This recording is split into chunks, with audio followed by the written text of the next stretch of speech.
పప్పు చెక్కలు చేసుకోవడం చాలా అంటే చాలా ఈజీ అనమాట. హాఫ్ ఎన్ అవర్‌లో చేసేసుకోవచ్చు. ముందుగా అయితే మిక్సీ జార్‌లో అల్లం, వెల్లుల్లి, పచ్చిమిర్చి, కరివేపాకు, జీలకర్ర, ఉప్పు టేస్ట్‌కి సరిపడా వేసి మెత్తగా గ్రైండ్ చేసుకోవాలి.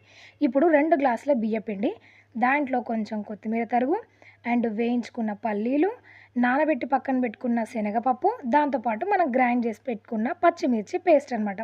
అసలు ఈ పచ్చిమిర్చి పేస్ట్ తోటే సగం టేస్ట్ వస్తదనమాట. అండ్ ఇది మొత్తం గూడా కొన్ని కొన్ని నీళ్లు పోస్తూ కలుపుకోవాలనమాట. నిజంగా చాలా అంటే చాలా టేస్టీగా ఉంటది. మీకు కావాలి అంటే మీరు వేయించుకున్న నువ్వులు గూడా వేయొచ్చు. ఇంకా బావుంటది. హెల్త్‌కి కూడా మంచిదనమాట.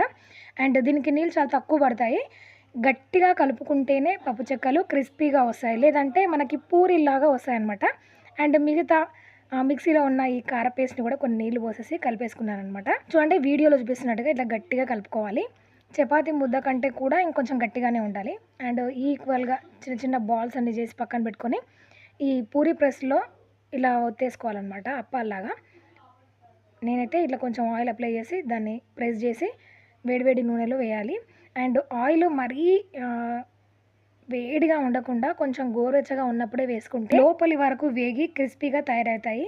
మనం వేడిగా ఉన్నప్పుడు ఏస్తే కలర్ వచ్చేస్తుంది. లోపల పచ్చిగా ఉంటుంది. అండ్ క్రిస్పీగా రావన్నమాట. 2 వైపులా క్రిస్పీగా కాల్చుకొని చల్లారిన తర్వాత ఎయిర్ టైట్ డబ్బాలో స్టోర్ చేసుకుంటే వారం రోజులకు పైగా నిలువ ఉంటాయన్నమాట. అండ్ ట్రై చేయండి. ట్రై చేసి ఎలా వచ్చిందో కామెంట్ చేయండి. వీడియో నచ్చితే like, share, subscribe. Thanks for watching. జై శ్రీరామ్.